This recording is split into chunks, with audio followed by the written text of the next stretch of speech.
Des plages, des palmiers et un climat ensoleillé, presque tous les ingrédients sont réunis pour faire de Saint-Louis, troisième ville du Sénégal, une attraction touristique majeure.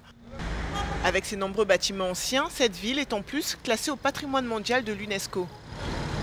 Saint-Louis est une ville chargée d'histoire, à la fois africaine et européenne. Malheureusement, comme de nombreuses villes secondaires africaines, elle ne bénéficie pas de l'attention qui est portée aux capitales et en pâtit surtout sur le plan des infrastructures.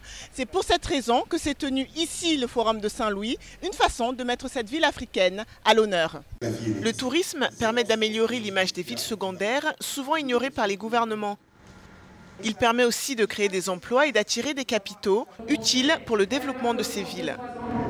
Le fait qu'aujourd'hui au Forum de Saint-Louis, on ait pu parler de cette question, du fait qu'on ne fasse déjà pas un événement à Dakar, mais qu'on le fasse à Saint-Louis, ça permet en fait aux médias comme vous, aux puissances politiques, aux contre-pouvoirs, de se retrouver dans une ville et de voir aussi le potentiel. Vu que sur notre continent, on n'a pas la culture touristique, il est toujours difficile de mettre en avant une ville ou un village moins connu s'il n'y a pas de gros événements qui va attirer la masse à venir le découvrir à un moment.